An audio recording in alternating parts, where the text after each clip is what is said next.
Hi, I'd like to talk about the light microscopy findings. Over the past 6 weeks, our research group has performed patient blood analysis that was more or less consistent with post-COVID syndrome, but nothing highly unusual. However, suddenly after sightings of toxic fog were reported, we began to see a marked increase in pathological rouleau formation and aggregation and unexplainable findings. We are continuing to seek expert microscopy opinions from other medical professionals both within and outside the United States. Getting to the point, these extreme forms of blood rouleau and aggregation are inconsistent with health and could lead to serious blood clots and other serious health problems. The time to address this is now. If we delay, we could see a massive spike in vascular problems, including stroke, myocardial infarction, and sudden death, and other issues too. Getting to the basics, looking under a light microscope, you can see normal red blood cells. We have not seen them for a while.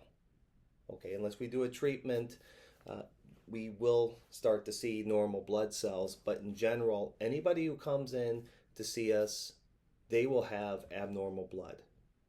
All of them.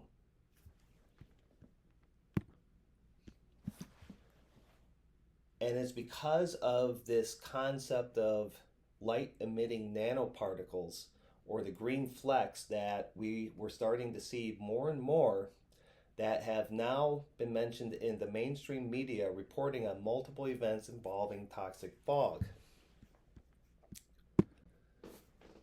There's also this green wiring or microcircuitry that has also been mentioned by the mainstream media in conjunction with toxic fog.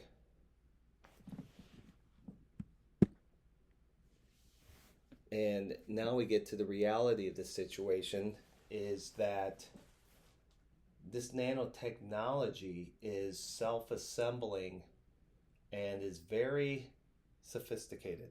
Okay, it's very advanced. But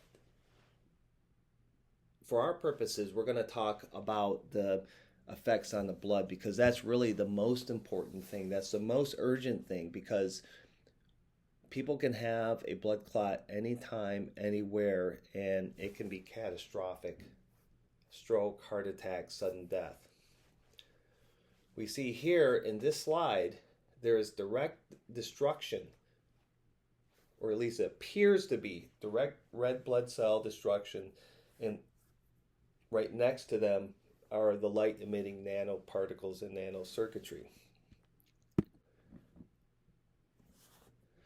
This next slide here shows an aggregation of these light emitting nanoparticles. And of course you see the aggregation around this structure. Now this structure has names to it. Again, we let the PhD scientists draw the final conclusion, but putting things together, we can see that this is an enclosed area whereby these nanoparticles can serve a function. And the function, from what we can see, is to cause the blood to rouleau and aggregate. In the references that I've given, they may mention something called energy harvesting, that they're actually harnessing the energy from the red cells and also depleting our immune system.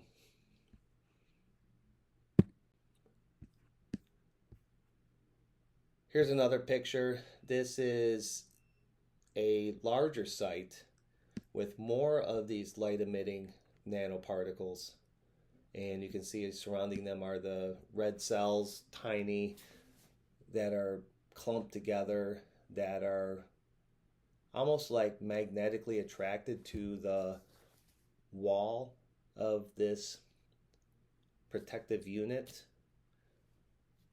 I've heard it mentioned as a micelle, that may be the case, something that is, say, hydrophobic but hydrophilic on the inside. So it creates a barrier and a safe place for these nanoparticles to self-assemble and do what they do. Some of the pictures are just very obvious, and it appears that these light emitting nanoparticles are also sort of connected to each other, or they're building some sort of a fibril network, okay, that these are sort of connected to each other through a artificial web, and that is also causing the red blood cells to clump up. And also at the same time, if you see a larger area of green, not just an individual nanoparticle, it may be evidence of sort of a microclot.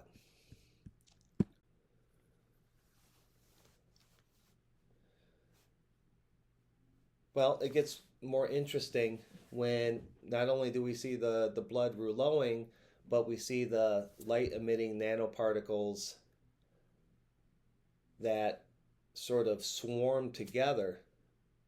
And because they're self-assembling and they are advanced, and some of the articles actually talk about how they're able to transition from one step to another, from a lesser chaotic energy state to a higher, more orderly state. In fact, these clusters of nanoparticles appear to function like a bigger entity.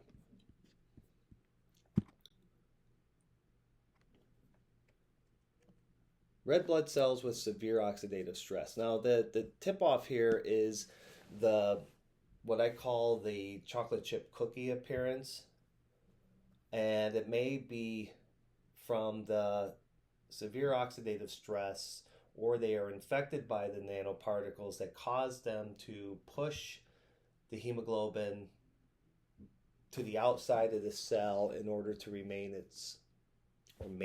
its shape. And I know in this picture they may look green. That may be a sign of the light emitting nanoparticles inside the cell. But the light emitting particles that stand out the most are what you see not within the red cell. Now there's this other sign here with the honeycombed appearance, and basically it's sort of as if the red cells have been completely disintegrated.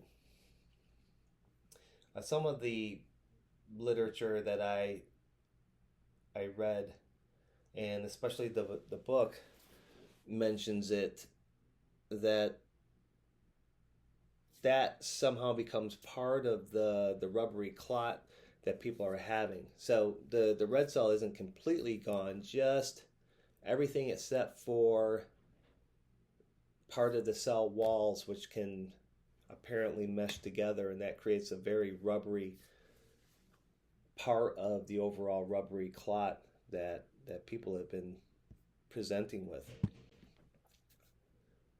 Red cell rouleau and aggregation and light emitting nanoparticles, they can be small, they can be large. If they're large, they're likely a self-assembled combination of lots of nanoparticles, and that's why they're so bright. And again, these are highly organized, and they seem to create function in the context of this situation with toxic fog. This is a function that seems to be working against us, not for us. Now, there's literature out there that talk about medicinal benefits or better ways of carrying medicine.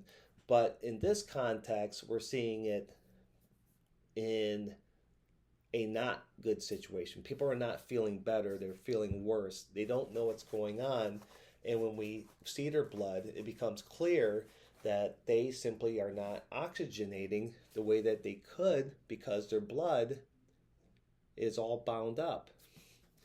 Now, the other mistake people make is they think that what they see on the slide is exactly what you would see on the inside of the body, and that's not necessarily true, because when you put the blood on the slide, that blood stops moving. What we found is that the nanotechnology does keep moving, and as the red cells slow down, they gain the upper hand and they continue to grow. Whereas in the body, the red blood cells are moving pretty fast. The way that we see it is that the slides that we see are giving us a glimpse into the future if we don't do anything. I had a patient, we tried to do platelet-rich plasma, and after drawing the blood, we saw a visible substance in the blood. In fact, we had been seeing this for quite some time. After one spin, there was still insoluble white substance. It was quite thick, and actually, if you really look at it, it starts to take on a sort of form. And it's not necessarily a form that is pleasing. Okay, at least that's been the response so far. We tried to do another spin, separating out more of the plasma and then filtering it to see if we could get rid of the nanoparticles that are responsible for the substance that we saw in the first place. Well, we were still able to see the light emitting nanoparticles, and we had to cancel the procedure. In fact, at this point, we no longer can do platelet-rich plasma because of the concern of spreading more of these nanoparticles to other parts of the body, or they overgrow while you're processing the PRP, and then you're actually have the opportunity, unfortunately, to make the patient's condition worse. So we tested some blood, and within less than an hour, the blood clotted. It was rubbery. It was white, unlike any blood we had ever seen. In fact, it's unnatural to hold up blood like that. It was held up when we took that picture, holding on to it, and a normal clot would just fall out of your hand. This was rubber, and you can see the white rubber and the shapes up underneath it. In the slideshow, we didn't mention vaccinated versus unvaccinated, but the reality is there's no difference. From our research, there's no difference at this point whether somebody's vaccinated or unvaccinated.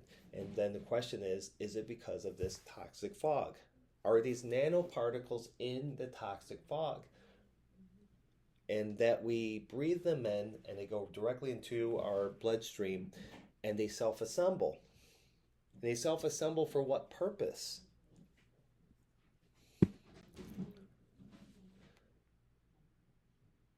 Here's a case. This was somebody just who wanted to see if this was real. And after seeing the blood, it became quite clear that this case wanted a treatment. And the treatment that we do for this is intravenous methylene blue while they are on the pulse electromagnetic frequency mat at a specific waveform and frequency designed to open up the blood vessels, or you could say increase microvasculature, or you could say increase or return the polarity of the red cells so that they can travel through the microvasculature, and the methylene blue can also travel through the microvasculature, and we can dye perhaps some of these unnatural pathologies will absorb the methylene blue and be affected by the red light therapy that we do after. And of course, we also do ultraviolet B therapy because there may be some additional benefits in addition to modulating the immune system and increasing vitamin D, which is also an important part of the equation, especially because our immune systems may be becoming deficient thanks to what we've seen under the microscope.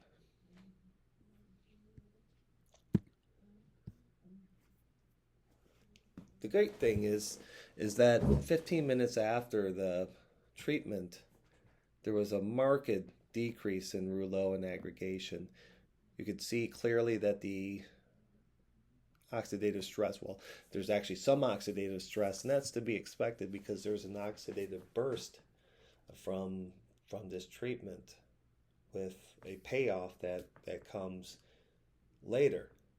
And then, of course, we do still see some light-emitting nanoparticles, but they are reduced, but still visible. And that's the thing. It's like, how do we get rid of this stuff completely? At least we could see within 24 hours that the rouleau and aggregation is much improved. The red cell morphology, much improved. Decreased oxidative stress, and the light-emitting nanoparticles are reduced, but not gone.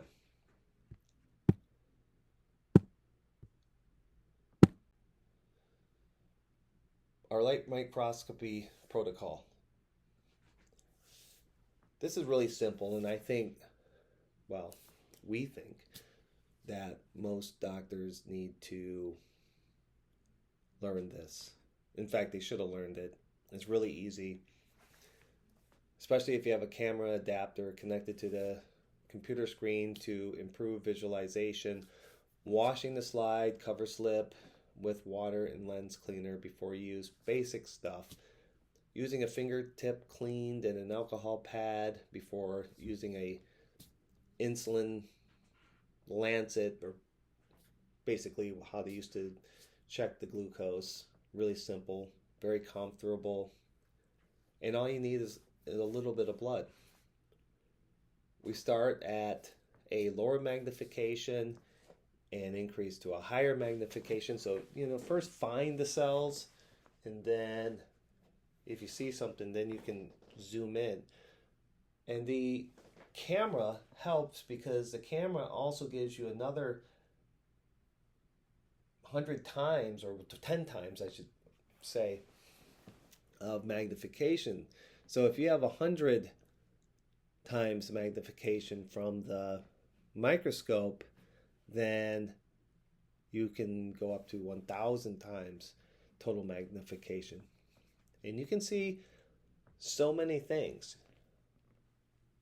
So many things. You may not necessarily have to learn dark microscopy as long as you know what you're looking for. And what we've been looking for, and originally what we were looking for, was microcirculation, evidence that there was rouleau and aggregation, and then we came across all of this other stuff. Serious stuff.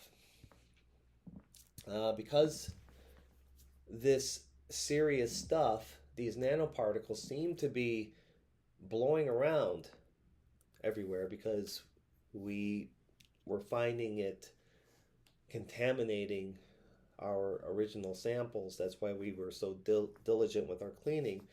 We also put in ultraviolet C, ozone, generators in every room, and we make sure every room is sterilized as much as possible before we do any procedures or look under the microscope, and then after, because now we have to reach a higher level of sanitation.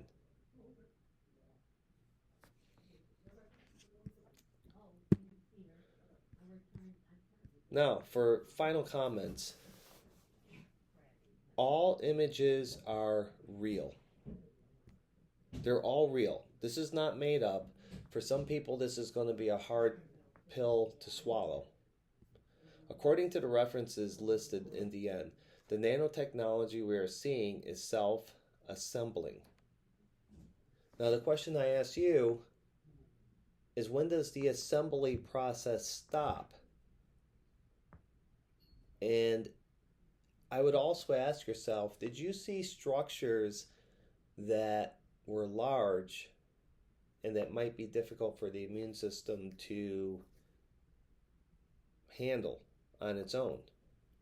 Other questions to ask yourself are, what if we don't do anything? What will happen?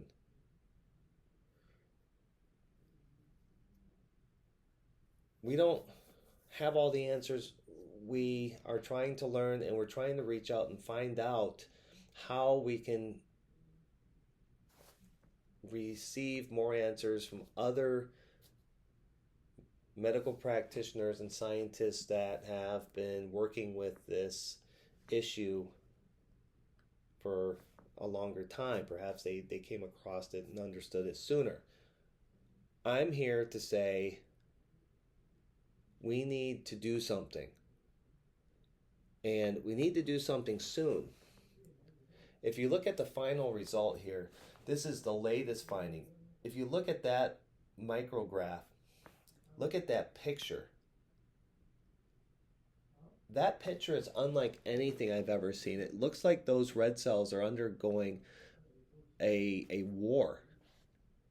There's an area where there's a green sort of triangle that almost looks like it's attacking the red cell.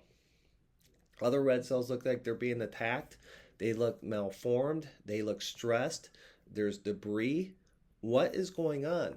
The other thing that we found is that every week there seems to be a different kind of nanoparticle assembly creation of something. And so we never know what's coming next. Is there going to be a nanoparticle that literally destroys our immune system? These are just questions. If anything, the last photo just gives us more evidence to realize that the time to address this issue is now.